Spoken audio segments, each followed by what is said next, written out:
Hello दोस्तों, आप लोग कैसे हैं? आशा होगा कि आप लोग अच्छे होंगे। आज हम सिंधु घाटी हड़प्पा सभ्यता के बारे में चर्चा करेंगे। Harappan civilisation, Indus valley civilisation. तो हड़प्पा की बात करते हैं। यह उत्तरी सिंधु सभ्यता की विभिन्न केंद्रों की खोज की कहानी भी अत्यंत मनोरंजक एवं रोमांचकारी है। सन 1856 में भारत सरकार का कराची और लाहौर के मध्य रेलवे लाइन का निर्माण कर रही थी और इसके लिए बहुत अधिक ईंटों की आवश्यकता पड़ी। इसकी पूर्ति के लिए समीपवर्ती उसके आसपास खड़ारों से ईंट निकालना प्रारंभ कर दिया गया। इन खड़ारों से हड़प्पा नामक स्थान पर भी एक खड़ार था। उस खड़ारों में से एक हड़प्पा नामक स्थान पर भी एक खड़ार था। उस समय किसी को यह आभास नहीं था कि ये ईंटें किस उत्तरी सभ्यता की प्रतीक है। तो इनके महत्व को प्रकाश में लाने का सर्वप्रथम किसको जाता है? जनरल कनिंघम को जाता है। इसका श्रेय सबसे सर्वप्रथम जाता है किसको? जनरल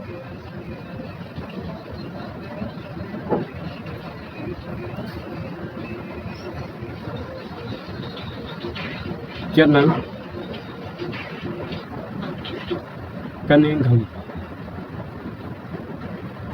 किसको जाता है श्रेय? किसको जाता है?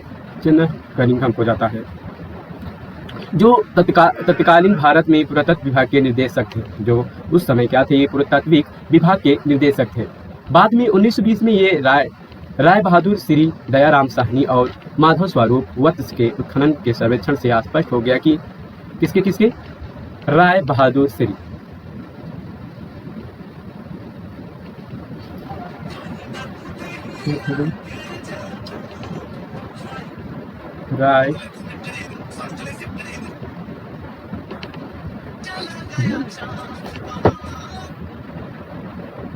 राय बहादुर श्री एक है। जनरल कनिंघम के उनकी देख रेख में खुदाई की गई और उस समय कौन थे? श्री राय बहादुर श्री और दयाराम साहनी।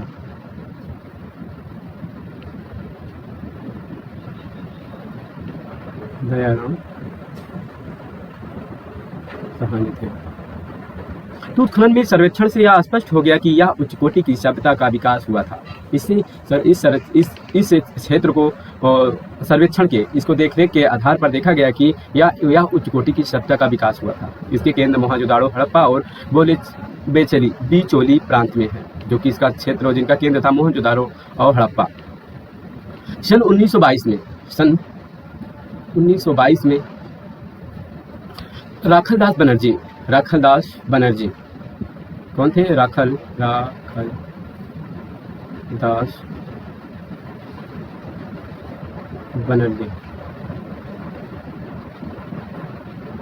बनर्जी इस स्थल का विविध उत्खनन कार्य प्रारंभ किया, जिससे यह स्पष्ट हो गया कि हड़प्पा संस्कृति का एक विशाल क्षेत्र में फैली हुई थी।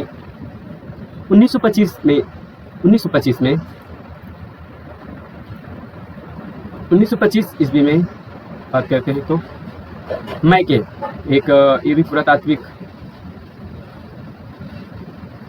वैज्ञानिक हैं, जो कि इन्होंने चंदूदाड़ो में उत्खनन कार्य प्रारंभ करवाया था। इन्होंने कहाँ करवाया था? चंदूदाड़ो।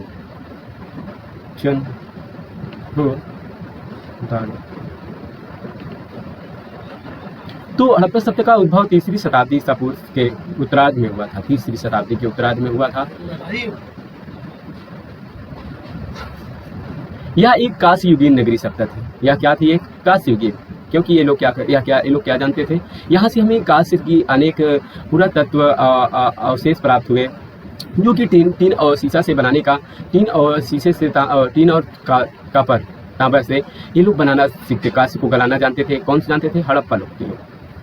प्राचीन मिस्र और मेसोपोटामिया के साथ साथ यह विश्व की प्राचीनतम 3 सभ्यताओं में से एक थी। जो प्राचीन मिस्र हो गया और मेसोपोटामिया हो गया, उनके साथ साथ यह विश्व की प्राचीनतम 3 सभ्यताओं में से एक थी।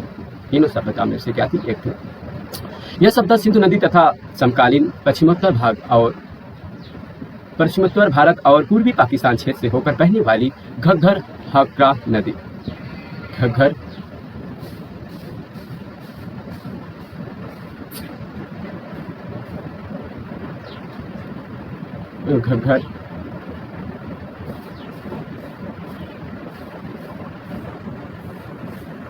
घग्गर हाकरण की घाटी से विकसित हुई थी। सिंधु घाटी सभ्यता के दो प्रमुख स्थल हैं, एक हड़प्पा है, दूसरा मोहनजोदाड़ो। रावी एवं सिंधु नदी के किनारे यह क्या है, अवस्थित है। रावी और सिंधु नदी के किनारे क्या है, अवस्थित है।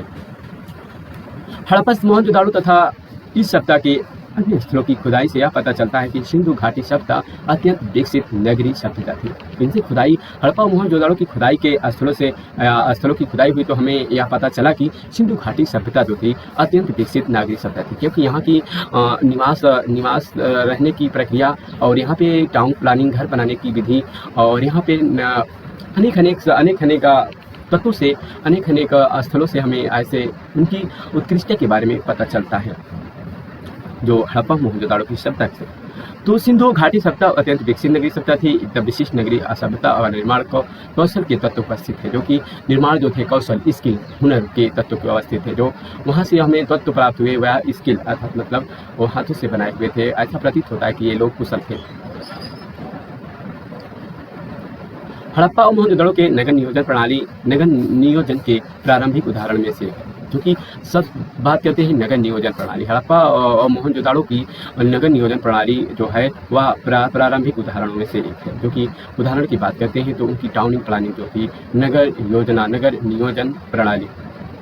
तो हड़प्पा और मोहनजोदाड़ो आधुनिक जो है पाकिस्तान में अवस्थित है। जो या हड़प्पा और मोहनजोदाड़ो है या किस क्षेत्र में है, पाकिस्तान में स्थित है। तो गुजरात में लोथल और धौलावीरा, हरियाणा में राखीगढ़ी। तो गुजरात में क्या है, गुजरात में है लोथल और धौलावीरा, और लोथल और धौलावीरा, जो कि लोथल वहाँ पे बंदरगाह का हमें साक्ष्य प्रमाणित प्राप्त होता है। धौलावीरा जो सफ़ेद रंग की कुआं है वो धौलावीरा जो कि या गुजरात का है। और हरियाणा से हमें राखीगढ़ी हो गया, राखीगढ़ी।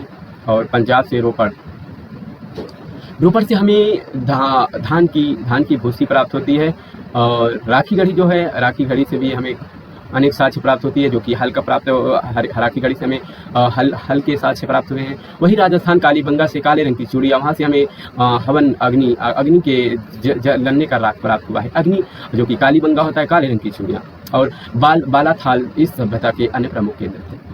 तो सभ्यता के अन्य प्रमुख केंद्र थे। आपने विकसित के चरम काल में सिंधु घाटी सभ्यता की जनसंख्या लगभग 5 लाख से अधिक होने का अनुमान लगाया है, जो कि इनकी विकसित चरम इनको एक गणना के आधार पर देखा जाए तो लगभग 5 लोग अधिक लोग यहाँ पे क्या करते थे, निवास करते थे। 5 लाख।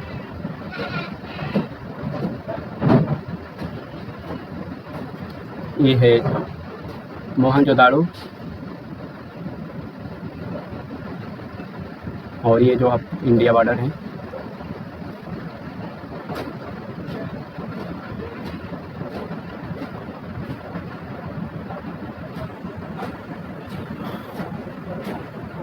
ये राखीगढ़ी, हड़प्पन, ये क्या है, पाकिस्तान के क्षेत्र में है, पाकिस्तान के। तो सिंधु घाटी सभ्यता के क्षेत्र विस्तार की बात तो हो गई। अब बात करते हैं नगर नियोजन की और उनकी सिंधु घाटी के सभ्यता कला के बारे में। तो नगर नियोजन, टाउन प्लानिंग की बात करते हैं। सिंधु घाटी सभ्यता की एक प्रतिष्ठ और तकनीकी के रूप में उन्नत नागरिक संस्कृति को लक्षण दिखाई देते हैं। इसमें जो संकीर्ण सभ्यता में जो परिष्कृत एक तकनीकी जो वहाँ की थी, एक तकनीकी एक लॉजिक दिखता है और उनकी नगर संस्कृति के लक्षण दिखाई देते हैं, और जिसने इसे प्रथम नागरिक सभ्यता के रूप में स्थापित किया गया। जो वहाँ की सबसे बड़ी मुख्य बात क्या, उदाहरण के तौर पर देखा जाए तो नगर नियोजन। तो अत्याधुनिक जल निकासी प्रणाली, उसमें जो थे जल निकासी प्रणाली तथा योजनाबद्ध सड़कें वहाँ की सड़क जो थी एक समकोण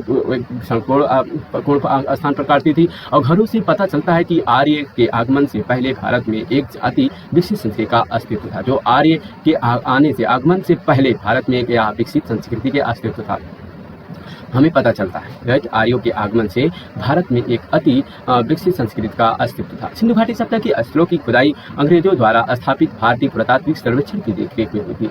जो कि इनकी खुदाई, सिंधु घाटी की खुदाई हुई थी तो अंग्रेजों के द्वारा स्थापित भारतीय पुरातात्विक सर्वेक्षण की देखरेख में हुई थी।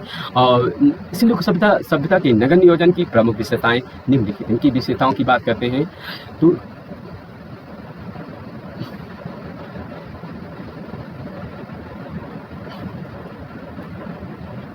बात करते हैं कि विशेषताएं की, तो समकालीन नगरीय व्यवस्था आयताकार ग्रिड प्रणाली,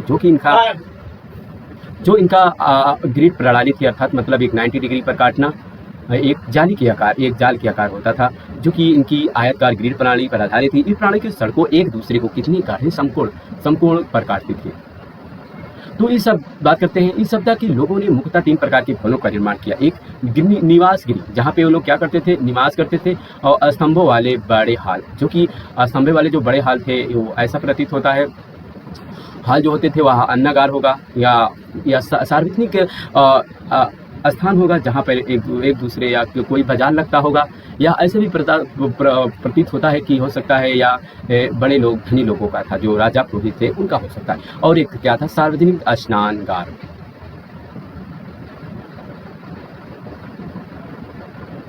तो नगरीय आवासों को जलपूर्ति स्नान पूर्ति के लिए जो वहाँ के नगर निवास थे, वहाँ की जलपूर्ति के लिए क्या किया कि उनकी जलपूर्ति के लिए कुएं के माध्यम से होती थी। उनका जलपूर्ति कैसे होता था, उनका जल की पूर्ति कैसे होती थी, कुएं के माध्यम से होती थी।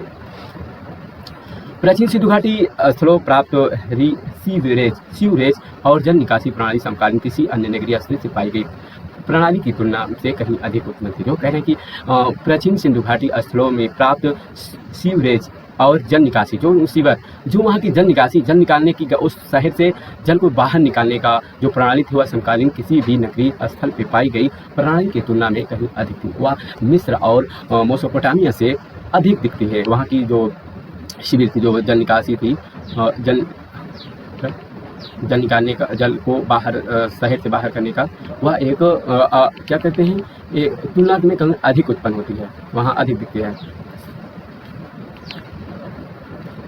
और बात करते हैं तो ढकी हुई नालियाँ, मेन होल की उन्नत व्यवस्था थी, और भवन निश्चित आकार की पकाई गई ईंटों के निर्मित किए गए थे।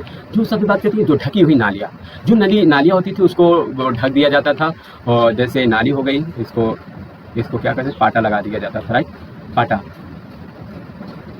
पाटा लगा दिया जाता था। तो ढकी हुई नालियाँ, और मेन होल जो होता था, जहाँ पे जैसे नाली हो गया, तो यहाँ पे मेन होल हो गया,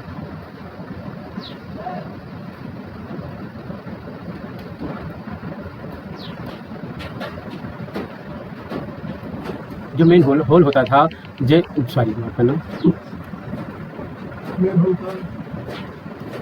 कह रहे कि पक्का जो मेन होल होता था, उनसे उन्नत व्यवस्था थी। जो वहाँ की नालियाँ थी, वह मेन होल में क्या करती थी, वो सबको क्या करती, संयोजित करती है, अर्थात मतलब वहाँ पे जोड़ती थी। जैसे ये हो गया एक जल निकासी, और इधर से जल आ रहा है, एक जल इधर आ रहा है, और इधर से भी आ रहा है जल, तो उसको मेन होल पे क्या करती, उसको बाहर निकाला जाता था।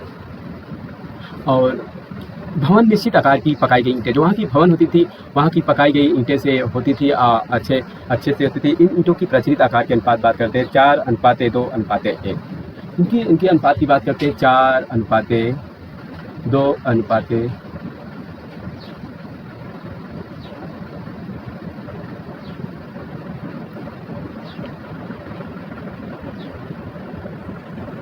अनुपात 1 था। इमारतों में पत्थरों की और लकड़ियों को भी प्रयोग में साक्ष्य मिले हैं। हमें यहाँ से हड़प्पा से यह भी साक्ष्य मिला है कि जो इमारत होते थे, वे लकड़ियाँ, जो पत्थरों के और प्रसारणों के भी होते थे, और लकड़ियाँ के भी प्रयोग में वो करते थे। भवनों में मिले सीढ़ियाँ का प्रतीत होती है। यहाँ पे हमें हर एक घर में हर एक मकान घर में सीढ़ियाँ का साक्ष्य मिला है। तो यहाँ हो सकता है ऐसा प्रतीत होता है, या 2 मंजिला भवन का निर्माण हुआ हो, ऐसा प्रतीत होता है। तो सीढ़ियाँ थी, वह सीढ़ियाँ हर एक मकान में क्या होती थी, सीढ़ियाँ होती थी। और इन सीढ़ियों से ऐसा प्रतीत होता है कि ये लोग क्या करते थे, 2 मंजिला इमारत होती थी। सामान्यतः नगरों का विभाजन गढ़ या दुर्ग क्षेत्र और निचली नगर में हुआ था। इनका जो नगरों का विभाजन हुआ था, एक दुर्ग हो गया, राइट, एक निचली हो गया। यहाँ जो दुर्ग क्षेत्र था, वहाँ पे राजा पुरोहित निवास करते थे, और वही जो निचला स्तर था, वहाँ पे श्रमिक व मजदूरों और किसान निवास करते थे।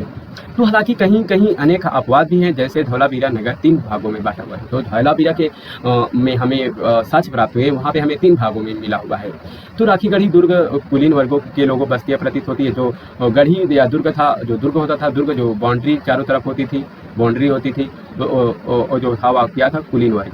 जो धनी लोग थे उनके लिए था बस ऊपर तो, लेकिन इनका यह उद्देश्य था, यह अभी भी विवाद का विषय बना है। इनसे यह भी विवाद का विषय बना है कि यह नहीं कह सकते हैं कि यहाँ कुलीन वर्ग रहते होंगे। यह विषय में यद्यपि किले चहरदीवारी की रक्षा प्राचीर से घिरे थे, परंतु यह अभी तक स्पष्ट नहीं है। यह भी स्पष्ट नहीं है कि रक्षा प्राचीर के लिए, जो रक्षा के लिए वो किले जिले और का आवरण हुआ था, यह भी स्पष्ट नहीं कहा जा सकता। इन संरचनाओं का प्रयोग सुरक्षा की दृष्टि से किया गया था, हो सकता है इस रक्षा दृष्टि से देखा जाए तो ये जो बॉर्डर था, जो चहरदीवारी था, सुरक्षा के लिए किया गया था। तो रक्षा प्राचीर घिरे हुए थे, परंतु अभी तक स्पष्ट नहीं है कि संरचनाओं से प्रयोग सुरक्षा की दृष्टि से किया गया था या बाढ़ के पानी के मोड़ने के लिए, या यह भी नहीं कहा जा सकता है कि यह रक्षा के लिए है। यह भी कहा जा सकता है कि हो सकता है बाढ़ के पानी को रोकने के लिए किलेबंदी किया गया हो। तो अन्नागार की बात करते हैं तो अन्नागार एक महत्वपूर्ण संरचना थी जो कि गढ़ी या दुर्ग क्षेत्र में अवस्थित थी। या जो अन्नागार होता था, स्टोरेज होता था, स्टोर होता था, जहाँ पे अनाज को संग्रहित किया जाता था, वह कहाँ होता था? गढ़ी व दुर्ग क्षेत्र में स्थित होता था। इसका निर्माण कार्य उत्कृष्ट था, इसका जो कार्य निर्माण था बहुत ही अच्छा था, और इनमें युक्त पूर्वक वायु निकलने की साधन तथा फल दबाने के लिए चबूतरे दबानों के लिए बने हुए थे। अर्थात मतलब कह रहे हैं कि यहाँ पे स्टोरेज के लिए जो अनाज रखे जाते थे, संग्रहित किए जाते थे, उनको सुरक्षित करने के लिए वहाँ पे वायु, हवा का भी वहाँ का हवा के लिए भी आले बनाए गए थे, और वहाँ पे फसल को रखने के लिए चबूतरे का भी प्रयोग हुआ था। वहाँ पे चबूतरे भी बने हुए थे। तो सार्वजनिक स्नानगार सिंधु सभ्यता के नगरों में इस मान्यता विशेष थी। जो सार्वजनिक स्नानगार था सिंधु सभ्यता के नगरों का एक सामान्य विशेषता थी। मोहनजोदाड़ो से विशाल स्नानगार इनका प्रमुख उदाहरण है, जो कि मोहनजोदाड़ो का है तो विशाल स्नानगार का इनका प्रमुख उदाहरण है। तो इनका फर्श पकी हुई ईंटें से बनी थी। जो स्नानगार था वह कैसे थी? पकी हुई ईंटों का था। पास के कमरे में ही विशाल कुआं था, जो चारकोन जो यहाँ पे क्या हुआ था? सीढ़ियाँ बनाई दी जाती थी, राइट। ये चारों तरफ क्या होती थी? सीढ़ियाँ होती थी।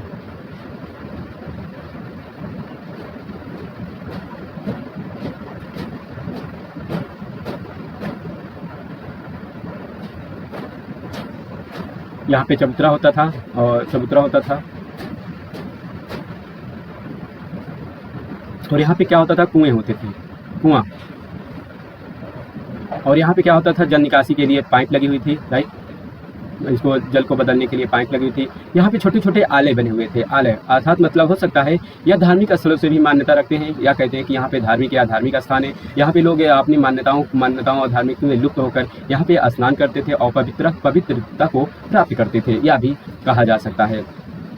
तो इसका प्रमुख उदाहरण फर्श पे पकी हुई थी। जो इनका फर्श था वह क्या थी? पकी हुई थी। अर्थात मतलब सिराव के लिए काफ़ी बंदोबस्त किया था, जो कि प्लास्टर ऑफ पेरिस का भी चूने का प्रयोग करके उसको पानी को रोकने का संरक्षण करने के लिए भी चबूतरा लगाया गया था। उसमें जो प्लास्टर लगाया गया था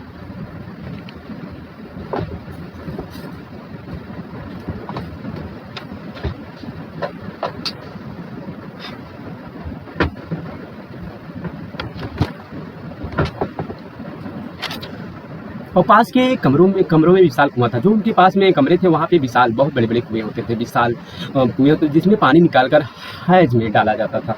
जो कुएं से पानी निकालकर उसमें कहाँ डाला जाता? हैज, अर्थात मतलब इस नाद में डाला जाता था। तो इसके चारों तरफ गलियाँ और कमरे बने हुए थे। क्या बने हुए थे? गलियाँ और कमरे बने हुए थे। जो इसके पास में गलियाँ व कमरे बने हुए थे तथा जलाशय में उतरने के लिए उत्तर और दक्षिण दिशा में क्या थे? उत्तर और दक्षिण में दिशा में क्या होते थे? सीढ़ियाँ थी। उत्तर और दक्षिण, जो उत्तर और दक्षिण में क्या थे? सीढ़ियाँ बनी हुई थी और की व्यवस्था थी। उपयोग किए गए जल के निकासी के समुचित व्यवस्था थी। जो उसके जल को निकासी के लिए, उसको निकालने के लिए समुचित व्यवस्था भी की गई थी। उसको जल को बाहर निकालने के लिए भी व्यवस्था की गई थी। और स्नानगार की उपयोग संभवतः सार्वजनिक रूप से धार्मिक अनुष्ठान अथवा किसी पवित्रता कार्य हेतु किया जाता था। यह कहते हैं कि यह जो स्नानगार था, जो या पॉन्ड था, यह एक धार्मिक अनुष्ठान से जुड़ा हुआ था या पवित्रता हेतु कार्य हेतु किया जाता है। जो पवित्रता, कोई भी पवित्रता वाली चीज़ होती थी, धार्मिक से जुड़ी होती थी, तो इसमें क्या, इस पॉन्ड में क्या करते थे? जलाशय में क्या करते थे? इस स्नान करते थे। तो मोहनजोदाड़ो से एक सभा भवन का ध्वस्त अवशेष मिले हैं। या हमें मोहनजोदाड़ो से सभा भवन अर्थात मतलब होता है कि जहाँ पे सभा, जनसभा, जहाँ लोगों का एक स्थान पे बैठना और किसी बातों में विशेष चर्चा करना, उस शब्द को सुलझाना, या भी ध्वस्त अवशेष मतलब टूटे हुए मिले हुए हैं। जो सभा भवन था वह अभी हमें मिले हुए हैं, जिसकी छत 20 स्तंभों पर टिकी थी। राइट, वहाँ जो सभा भवन था वह ऐसा वहाँ पे जो है 20 स्तंभों पर टिकी हुई थी। संभवतः धार्मिक सभ्यताओं हेतु इसका उपयोग किया जाता था, या भी कहा जा सकता है कि धार्मिक सभ्यताओं हेतु उसका कार्य किया जाता था। यहाँ से एक पुरोहित आवाज भी प्राप्त हुआ है, क्योंकि हमें मोहनजोदाड़ो से पुरोहित आवाज भी प्राप्त हुआ है। अर्नेस्ट मैके ने इसे पुरोहित जैसे विशिष्ट लोगों के निवास हेतु निर्मित बताया है। जो हमारे इतिहासकार हैं अर्नेस्ट मैके ने इसे क्या कहा है, पुरोहित जैसे विशिष्ट लोगों को निवास हेतु निर्मित बताया गया। कह रहे हैं कि यहाँ पे जो यह था, या जो पुरोहित आवास है, यहाँ पे पुरोहित लोग का निवास स्थल था, इसके लिए बनाया गया था। अधिकांश निवासी जो थे व्यापारी या कारीगर प्रतीत होते हैं। यहाँ के जो नगर, इस हड़प्पा के लोग थे वह क्या थे, नगरी वासी थे और व्यापारी या कारीगर थे। राइट, तो जो एक ही तरह के व्यवसाय करने वाले लोगों के साथ निवास करते थे। यहाँ जो रहते थे वह एक ही लोगों के निवास, जो व्यवसाय था उनका, कार्य करने का व्यवसाय था, दिनचर्या था, और के लोगों के साथ निवास करते थे। अब बात करते हैं तो कपास और ऊन की कटाई इस सप्ताह के लोग मध्य में काफ़ी प्रचलित थी। ये लोग क्या करते थे, कपास की कटाई करना, कपास को उत्पादन करना और ऊन की कटाई करना, ये लोग अच्छी तरह से जानते थे। सिंधु घाटी की सभ्यता के स्थापत्य अवशेष से कहीं भी स्पष्ट रूप से मंदिर स्थापत्य के साक्ष्य हमें प्राप्त नहीं हुए। या हमें सिंधु घाटी से कहीं भी हमें, या मंदिर जो होता है, आलय, जो शिवालय हो गया, जो मंदिर हो गया, हमें स्थापत्य मंदिर यहाँ से नहीं प्राप्त हुए हैं। हमें सिंधु घाटी से मंदिरों का साक्ष्य नहीं प्रतीत होता है। इसीलिए क्या करते थे, ज़्यादातर इन्होंने मंदिर पर न पूजा कर ये लोग नदी पूजा करते थे, वायु पूजा करते थे, सूर्य पूजा करते थे, पशु पक्षी पूजा करते थे। राइट, तो उसको एक स्थान पर नहीं करते थे, वो प्रत्येक जगह पर अपना पूजा पाठ करते थे। ये हो गया विशाल ये हो गया विशाल स्नागार मोहनजोदाड़ो से हुआ। और एक अन्नागार हो गया। ये अन्नागार देख लीजिए, ये अन्नागार है, ये जो पिलर है, मस्तब है, जो अनाज को रखा जाता था। ये जो है अनाज को ठार है, जो कि रखने के लिए भी दिया गया है। तो ये जो है, अब मूर्तिकला की बात करते हैं, हड़प्पा की मूर्तिकला के बारे में, जो कि हमें मूर्तियों से भी प्रतीत होता है, या उनकी खुदाइयों से भी प्राप्त मोहनजोदाड़ो को उनके अवशेषों से भी प्राप्त होता है। इस काल की मूर्ति की अत्यंत प्रस्तर धातु की मृण मूर्ति की बनी हुई मूर्तियों का उल्लेख किया जाता है। इस काल में क्या किया जाता था, धातु अर्थात मतलब कांसे की और मिट्टियों की अर्थात मतलब मृण मूर्ति बनी हुई मूर्तियों के उल्लेख किया जाता है। प्रस्तर और धातु की उत्कृष्ट मूर्तियां तत्कालीन तकनीकी प्रगति से परिचायक है। जो कि उत्कृष्ट प्रस्तर और धातु की जो उत्कृष्ट मूर्तियां हैं वह तत्कालीन तकनीकी प्रगति के परिचायक है। वह हमें यह जानकारी देती है कि यह तत्कालीन तकनीकी से यह बहुत ही लगन और कौशल के साथ बनाया गया है, स्किल के साथ बनाया गया है। तो प्रस्तर मूर्तियां, बात करते हैं प्रस्तर मूर्तियां।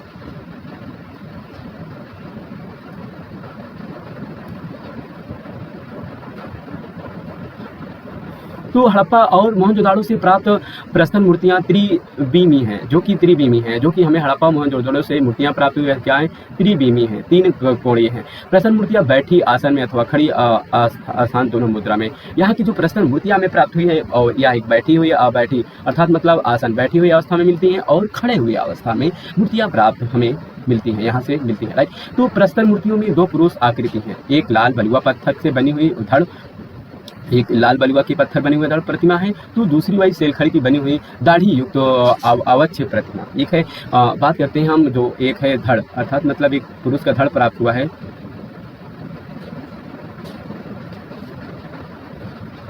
जो बूट पहना हुआ है, तो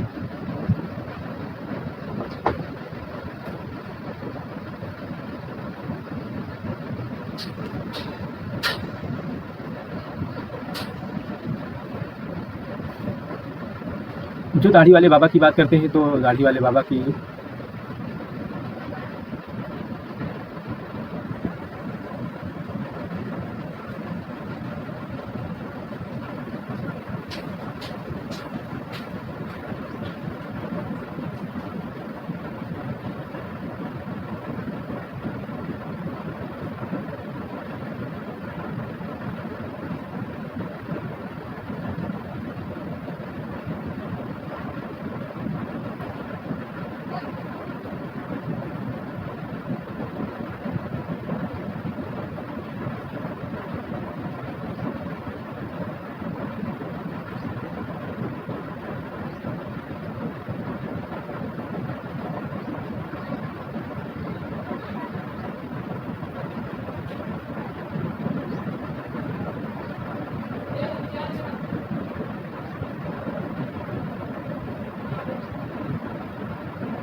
तो ये दाढ़ी वाले बाबा हैं जो कि हमें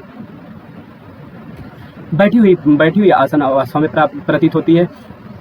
और एक बलुआ पत्थर के लाल बलुआ पत्थर का बना हुआ है जो कि धड़ पुरुष है। तो अभी हम उसके बारे में भी आगे जाके चित्र को हम दिखाते हैं आपको। हो सकता है हमारे पास ये है दाढ़ी वाले बाबा, ये हैं दाढ़ी वाले बाबा। और ये जो अभी हम लाल बलुआ वाला पत्थर की बात कर रहे थे वो तो अभी हमारे पास नहीं है। तो पत्थर की बनी हुई धड़ प्रतिमा तो है और दो आकृतियां हैं, एक लाल बलुआ पत्थर से बनी हुई है।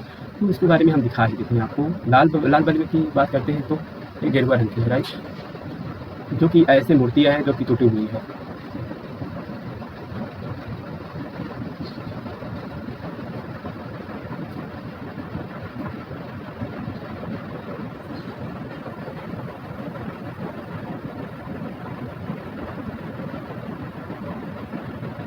ऐसे है। तो ये जो है लाल बलुए पत्थर की बनी हुई है, लाल बलुए पत्थर की बनी हुई है। और एक दाढ़ी वाले बाबा की प्रतिमा है जो कि अवच प्रतिमा है। यह क्या है? अवच प्रतिमा है। तो सेलखड़ी से निर्मित एक मूर्ति पारदर्शी वस्त्र पहने हुए मिली है। इसके अतिरिक्त प्रस्तर की बनी हुई पशु मूर्तियां भी प्राप्त हुई। हमें यहाँ पे हड़प्पा के क्षेत्रों से हमें क्या प्राप्त हुई है? यहाँ पे हमें पशुओं की सेलखड़ी की बनी हुई पशुओं की मूर्तियां भी प्राप्त हुई हैं। दाढ़ी वाले बाबा की बात करते हैं तो इनका जो दाढ़ी है वो कंघी युक्त है, अर्थात मतलब दाढ़ी है और उन्हें अपने जुड़ा है। और उनके कंधे पर एक सवाल है, जो सवाल है वह उसमें कढ़ाई की गई है। तो ऐसी इन चीज़ों से ऐसे प्रतीत होता है। ये कहा जा सकता है कि ये भी कहते हैं कि ये एक पुरोहित है या एक राजा है, और ये भी कहते हैं या एक देवता है, या भी यह कहा। और ये जो इनके साल है उन पे जो कि कढ़ाई की गई है, नक्काशी की गई है। ऐसा प्रतीत होता है कि इन सालों से प्रतीत होता है, साल जोड़े हैं, ऐसा प्रतीत होता है कि ये लोग कपास से भी प्रचलित है, राइट। तो सेलखड़ी से निर्मित मूर्तियों पारदर्शी वस्त्र पहने हुए मिली है। इसके अतिरिक्त प्रस्तर की बनी हुई पशु मूर्तियां भी प्राप्त हुई हैं। तो चूनी पत्थर की निर्मित एक मूर्ति कलात्मक दृष्टि से उल्लेखनीय है, जो कि भेड़ और हाथी की संयुक्त मूर्ति है। शरीर और सींग भेड़, पशु सूंड हाथी का है, जो कि भेड़ का तथा सूंड क्या है? हाथी का है। तो हड़प्पा से प्राप्त कुछ प्रस्तर मूर्तियां के गर्दन तथा कंधे में छेद मिले हैं, जिससे पता चलता है कि इन्हें सिर और हाथ अलग से जोड़े गए थे। धातु निर्मित, तो हम धातु मूर्तियां के बारे में बात करते हैं। सिंधु सभ्यता के विभिन्न स्थलों से धातु की मूर्तियां भी प्राप्त हुई हैं। इस सभ्यता की मूर्तियों धातुओं को पिघलाने में तो विभिन्न धातुओं को संयोग से मिश्रण किया जाता था। बनाने की कला दक्ष थे। तांबे और टीन को मिलाकर ये लोग क्या करते थे? कांसा बनाते थे। हड़प्पा के लोग अच्छी तरह से जानते थे। हड़प्पा सभ्यता में कांसे की ढलाई की कला व्यापक रूप से प्रचलित थी या बहुत ही प्रचलित थी। ढलाई के लिए प्रयुक्त तकनीक के मूर्छित विधि या लुप्त मोम तकनीक विधि का रूप में इनके माध्यम से किया जाता था। मोम की बात करते हैं। सर्वप्रथम हम मोम की क्या करते थे? मोम का हम कोई भी स्टैचू बना लेते थे।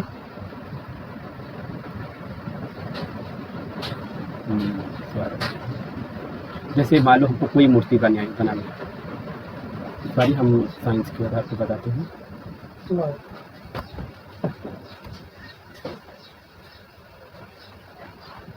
मोम तकनीकी की बात करते हैं। सर्वप्रथम हम मोम की क्या करते थे? कोई मूर्तियाँ नक्काशी अर्थात कोई के आवरण में उसको ढालते थे, उसको बनाते थे। उसके बाद उस पर क्या करते थे? उसको हम मिट्टी का लेपन करते थे। उसके ऊपर क्या करते थे? मिट्टी का लेपन करके उसको सुखा लिया जाता था। उसको फिर सुखाने के बाद क्या करता था? पका दिया जाता था।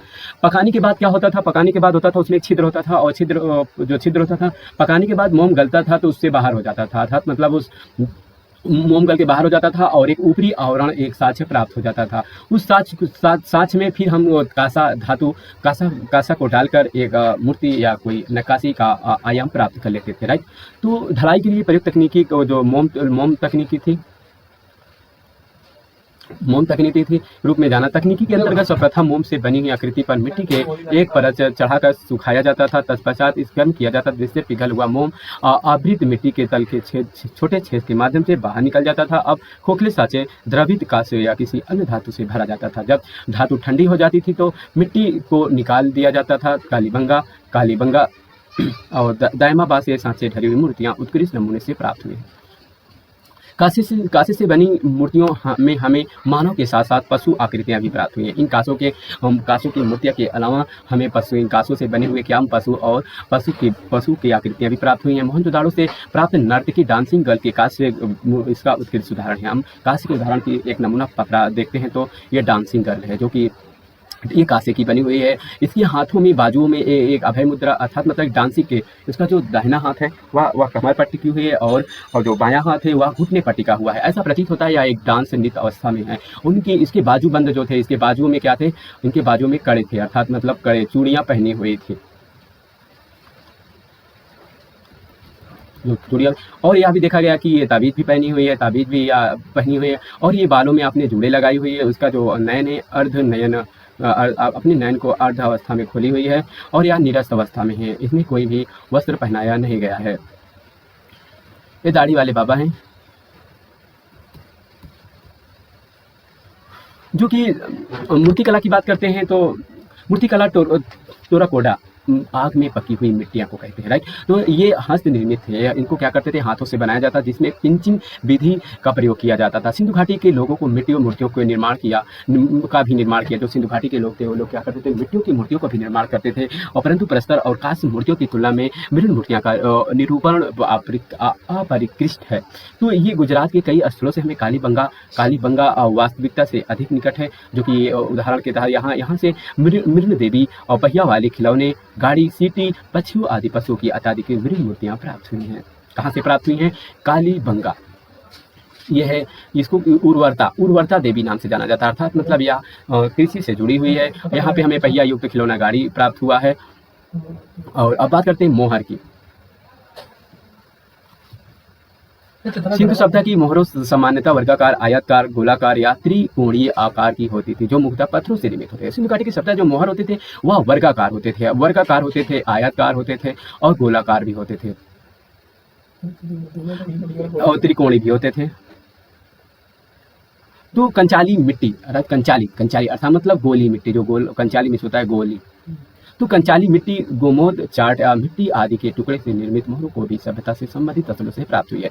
मानक हड़प्पा मोहर 1-2 इंच की वर्ग पट्टिका थी, जिसे सामान्यतः नदियों के कोमल पत्थरों की या सेलखड़ी से बनाया जाता था।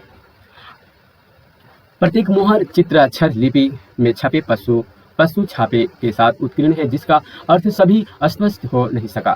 कुछ मोहर स्वर्ण और हाथी दांत के भी पाए गए हैं। कुछ हमें जो मोहर प्राप्त हुए हैं वह स्वर्ण के हैं, सोने के हैं और हाथी दांत के बनाए गए हुए हैं। लेखन की दिशा दाईं ओर से बाईं ओर है। इसकी जो लेखन शैली है वह दाईं ओर से क्या थी, बाईं ओर से थी। में जो लिखा जाता था उसको दाईं दिशा दाईं से क्या करते थे, दाईं से बाईं लिखा जाता था, राइट।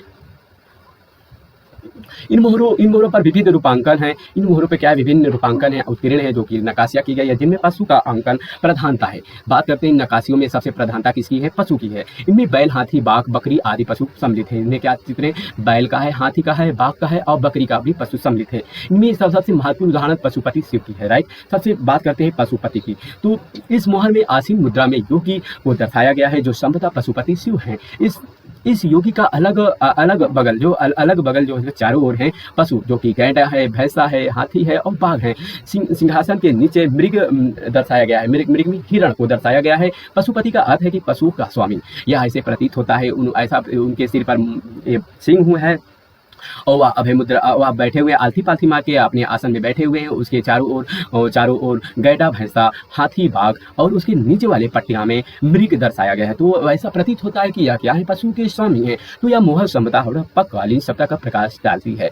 इनमें अतिरिक्त एक श्रृंग पशु की मोहर है, जिसे नीचे प्रदर्शित किया गया है। एक श्रृंग पशु का भी प्रदर्शन किया गया है, जो कि निचले पट्टिका में बनी हुई है। पशु की चित्रण का यह उत्कृष्ट उदाहरण है। या पशुओं को बात करते हैं पशुओं का चित्रांकन की, तो यह एक प्रमुख उदाहरण है। हम देख सकते हैं पशुपति वाले मूर्तियों में देख सकते हैं, वहाँ पे काफी पशु हैं, गैंडा, भैंस, हाथी, बाघ, हिरण आदि हैं। पशु के चित्रण एक उत्कृष्ट उदाहरण है। अत्यंत शक्तिशाली कुमुद कुबड़ वाला एक वृषभ है, उसके बात करते हैं कुमुद अर्थात मतलब उसके शक्तिशाली अत्यंत उदाहरण यह कि एक कुबड़ वाला सांड है। यह प्राचीन काल की एक अत्यंत कलात्मक उपलब्धि है। यह क्या है, प्राचीन काल का एक अत्यंत कलात्मक उपलब्धि है। वृषभ के शरीर पे मांसल हिस्से के अत्यंत वास्तविकता ढंग से दर्शाया गया है। जो उसका मांसल होता है, उसका मांस होता है लालाट, अर्थात मतलब जो बैल का उसको वास्तविकता के साथ क्या है दर्शाया गया है।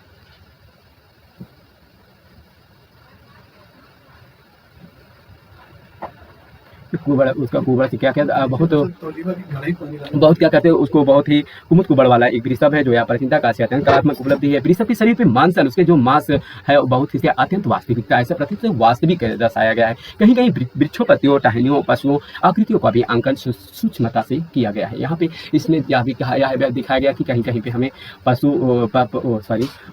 वनस्पति, पत्तियां, पेड़ पौधे आदि को दर्शाया गया है, कहीं कहीं पर दिखाया गया है, और कहीं कहीं पर वृक्ष, पत्तियों, टहनियों आदि की दिखाया गया है। लोथल से नाव का अंकन एक मुहर मिली है, जो कि लोथल से हमें क्या मिली है, एक नाव अंकन मिला जिसमें एक बंदरगाह नगर होने का अनुमान है। या नाव का अंकन मोहर मिलने का यह अनुमान किया जा सकता है। हो सकता है ये लोग क्या थे, और व्यापार में काफ़ी अपना समय व्यतीत करते थे, और मतलब ये लोग क्या करते, निपुण थे। तो बंदरगाह भी अनुमान लगाया जाता है। तो यह है सील है, और ये है क्या है, दाढ़ी शिव अर्थात मतलब पशुपति, गैंडा, हाथी, बैल, बाघ, ये दो श्रृंगे हैं, हिरण है, राइट। तो यहाँ पे दाएं बाएं से लिखी हुई लेख है। और बात करते हैं मोहरों का महत्व क्या है। इन मोहरों का महत्व क्या है, तो इनका मुख्य रूप से व्यापार एवं वाणिज्य की इकाई के रूप में प्रयोग किया गया था। जो मोहर होते थे वह व्यापार के और वाणिज्य की इकाई के रूप में किया गया। इसका एक ताबीज के रूप में भी प्रयोग किया गया, बुराई या आप शकुन से बचाव के लिए। जो ये ताबीज, जो यहाँ के मोहर थे, या एक क्या था, या एक बुराई से बचाने के लिए, और या कोई आप शगुन हो उससे बचाने के लिए किया जाता था। पाई चिन्ह का भी अवस्थित है। जो पाई चिन्ह होता था, जो पाई का चिन्ह है वह भी उपस्थित है। इसका संभवतः एक शैक्षिक उपकरण के रूप में किया गया जाता था।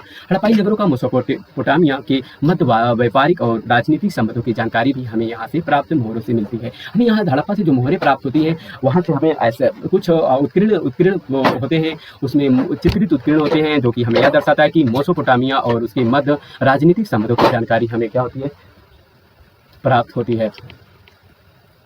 अब बात करते हैं मृत भांड की। मिट्टियों की बनी हुई मृत भांड, राइट। पूरा स्थलों से उत्खनन से प्राप्त मृत भांडों, मिट्टियों के बर्तन की बड़ी मात्रा विभिन्न डिजाइन के रूपांकन के क्रमिक विकास को दर्शाई है, जो कि विभिन्न आकार वाली शैलियों में है, जो कि काफी आकार वाले शैलियों में हमें यहाँ की क्या है, मृत भांड प्राप्त हुए हैं। तो मृत भांड मुख्यतः सादे थे और लाल थे और काले रंग के चित्रित किए गए थे। जो लाल थे रेड कलर के थे, और एक ब्लैक और पर्ट जो थे काले रंग के मृत भांड थे, और लाल रंग के मृत भांड थे। और तो कुछ पात्र बर्तन हमें चमकीले के कारण से अत्यंत कलात्मक है, यहाँ के चमकीलेपन के कारण अत्यंत कलात्मक है। यहाँ से कुछ पात्र हमें कुछ बर्तन प्राप्त हुए जो कि चमकीले थे। और सिंधु घाटी अधिकांश मृत भांड चाक जो व्हील से बने हुए थे, हाथ से बने हुए पात्रों को केवल कुछ ही नमूने प्राप्त होते हैं, जो कि हम जो हाथ से बनाए हुए थे वो हमें कुछ ही मात्रा में प्राप्त हुए। लेकिन सिंधु घाटी अधिकांश हमें मृद चाक अर्थात मतलब चक्र, कुम्हार वाले चक्र से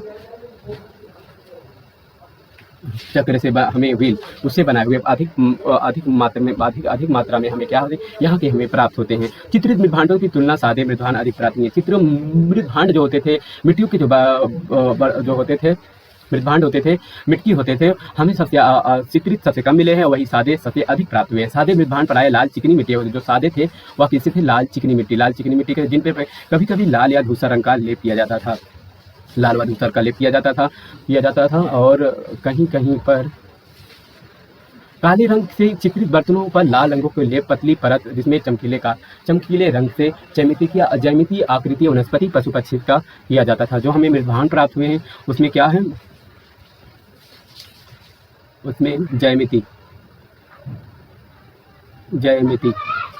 हमें पशु पक्षियों का आदि का चित्रण है। कुछ मृत भांडों पर हड़प्पा की लिपि के मिलती है, जो कि चित्राक्षर में लिपि है। लोथल से प्राप्त एक मृत भांड पर एक विशेष चित्र उकेरा गया है, जिस पर एक कौवा, एक लोमड़ी उत्कीर्ण है। जो लोथल से जो हमें जो प्राप्त हुआ है मृत भांड है, उसमें विशेष रूप से उकेरा गया है, जिसमें एक कौवा तथा एक लोमड़ी उत्कीर्ण है, जिसमें यह शाब्द पंचतंत्र कथा चलाकी लोमड़ी से किया गया है। मृत भांडों का उपयोग मृत भांड का उपयोग कैसे करते थे, घरेलू प्रयोजन के लिए, पानी तथा अनाज के लिए, भंडारण के लिए, वही सजावट के लिए भी लघु आकार के पात्र सजावट के लिए प्रयुक्त होते थे। वही छिद्रित मृत भांडों का साक्ष्य भी मिले हैं, जिनके तल पर एक बड़ा छेद और दीवारों पर छोटे छोटे छोटे छेद हैं, ये संभवतः शराब उड़ेलने हेतु में लाया जाता था। ये है जो कि देखिए इसमें नक्काशी, ये शराब अर्थात में ऐसे प्रतीत होता है इसमें कोई लिक्विड अथवा द्रवित पीने के लिए रखा जाता था। ये छोटे छोटे जार हैं, जैसे गिलास हो गया, उसको करते थे। ये छोटे छोटे पात्र हैं जो अनाज, जो छोटे खाने पीने के अनाज रखते थे। ये बड़े पात्र हो गए जिसमें अनाज को संरक्षण किया जाता था। यह ऐसा है जो कि सामूहिक रूप से बैठकर अनाज को खाया जाता था या खाद्य पदार्थ को रखते थे। मानकों और आभूषणों की बात करते हैं तो हड़प्पा सभ्यता के पुरुषों और महिलाओं ने विभिन्न प्रकार की सामग्रियों को कीमती धातु, रत्न, हड्डी और पकी हुई मिट्टियों से बने विविध आभूषणों से स्वयं का श्रृंगार किया। क्योंकि हड़प्पा लोग के जो पुरुष और महिलाएं थे वे जो कि थे वहाँ की जो हड्डी और पकी हुई मिट्टियों को जो आभूषण बनाकर उसको श्रृंगार करते थे। हार, बाजूबंद जो हो गए, हार हो गया, बाजूबंद हो गया और अंगूठियां सामान्यतः पशुओं और महिलाओं दोनों द्वारा पहनी जाती थी। महिलाएं करधनी, कान में बाली, पायल पहनती थी। चंद्रताड़ों से लोथल से प्राप्त कारखानों की खोज में स्पष्ट होता है कि मनके का उपयोग उद्योग पूर्णतः विकसित अवस्था में था। मनके, सेलखड़ी, मोती, स्टाफिस, नीलम और कंचाली जो कांच की बनी हुई मिट्टी और शंख, सिप्पी, हाथी दांत, फिरोजा आदि के बने थे। मनके कुंडलाकार, बेलनाकार, गोलाकार, ढोलककार, अर्धवृत्ताकार तथा खंडक, संखड़ आदि के विभिन्न आकार के हैं।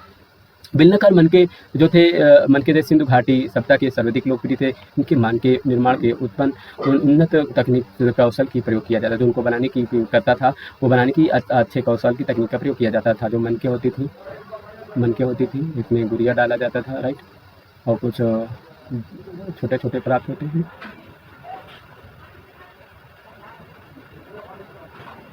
राइट, तो कहीं कहीं पर गहने के साथ दफनाए गए शव के साथ भी प्राप्त हुए हैं। जो मृतक होते थे उनको उनके साथ शव के साथ गहने को दफनाया गया। इस सप्ताह के लोग वेशभूषा की शैली के प्रति भी जागरूक थे। ऐसा प्रतीत होता है कि ये लोग वेशभूषा अर्थात मतलब पहनावों के लिए भी आर्थिक जागरूक थे। जैसा केस विन्यास, उनको केस विन्यास अर्थात बालों को संवारना, विभिन्न शैलियों की पत्तियां, अलंकरण से युक्त साल ओढ़े हुए दाढ़ी वाले अवच पुरुष आदि जैसे हैं, जैसे की पत्तियां, जैसे शैलियां, उनको ओढ़े हुए साल को अवच रूप में मूर्ति में प्राप्त होती हैं। ऐसा प्रतीत होता है ये लोग क्या थे, केस विन्यास करते थे। ये वेशभूषा में अधिक लोकप्रिय थे। श्रृंगार साधन के रूप में सिंदूर, लिपस्टिक, चंद्रधाड़ों से लिपस्टिक, चेहरे पर लगाने वाला रंग तथा आई लाइनर अर्थात मतलब होता है काजल साक्ष्य प्राप्त हुए हैं। नवसोरों से स्त्रियों की मिट्टी के कुछ ऐसी मूर्तियां प्राप्त हुई जिन पर मांग के सिंदूर का प्रयोग हो, जैसा प्रतीत होता है। नवसारों से जो प्राप्त होता है कुछ मूर्तियां प्राप्त होती हैं, वहाँ पे जो है उनके मांगों में क्या है, सिंदूर होने का जैसे साक्ष्य में प्राप्त होता है। ये मनके हो गए, ये कुंडल, ये गले का हार, मोती, सिप्पी आदि। मोती हो गया, मोती आदि होते थे। तो सिंधु घाटी सभ्यता का पतन की बात करते हैं तो सिंधु सभ्यता समकालीन विकसित नागरिक सभ्यता थी जो बहुत बड़े भूभाग में फैली हुई थी। विस्तृत क्षेत्र में फैली यह सभ्यता पतन अपना सभ्यता अपना कोई चिन्ह अथवा स्मृति छोड़ बिना कैसे लुप्त हो गई। विस्तृत क्षेत्र में फैली थी यहाँ सभ्यता अपना कोई चिन्ह अथवा स्मृति जो अपने यादगार छोड़े बिना कैसे लुप्त हो गई। इस संबंध में अब भी मतभेद बना हुआ है। इसका सबसे बड़ा कारण हड़प्पाई लिपि के विद्वानों द्वारा सही से न समझ जाना। जो हड़प्पा में जो लिपि प्राप्त हुई थी, जो शिल्प प्राप्त हुए थे, उनसे लिपि जो लिखी हुई थी उसको न समझ के कारण अभी यह मतभेद है कि कैसे इसका पतन हुआ। तो सबसे बड़े कारण हड़प्पाई लिपि के विद्वानों द्वारा सही न समझ जाना और पतन के कारणों को संदर्भ में विभिन्न विद्वानों ने भिन्न मत को प्रस्तुत किया है।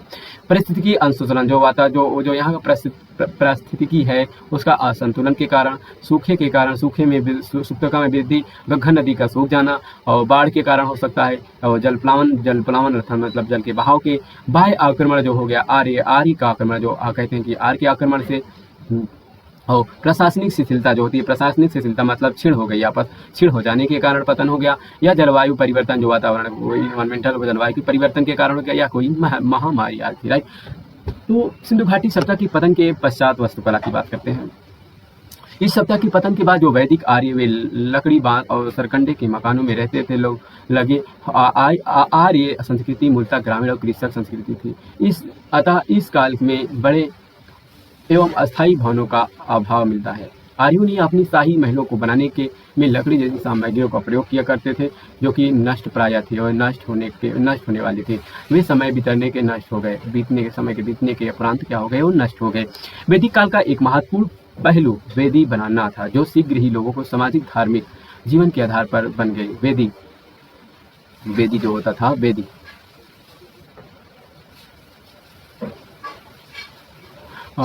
था। हिंदू घरों में मुख्यतः विवाह आदि अवसरों पर अग्निवेदी का महत्व भूमिका होती थी। अग्नि तथा मंडप में यज्ञशाला की वेदी होती थी, जो यज्ञ होता था, अनुष्ठान होते थे उसमें। वेदी मिला जाए। वेदी स्थापत्य कला की महत्वपूर्ण कृति है। हमें गुरुकुलों और आश्रमों से भी प्रसंग मिलते हैं। दुर्भाग्यवश वैदिक कालीन कोई सप्ताह स्थापना ढांचा नहीं मिलता है हमें सिंधु घाटी सप्ताह से कोई। तो दोस्तों आज के लिए इतना ही। तो मिलते हैं फिर आपसे एक नई कड़ी में। तब तक के लिए धन्यवाद।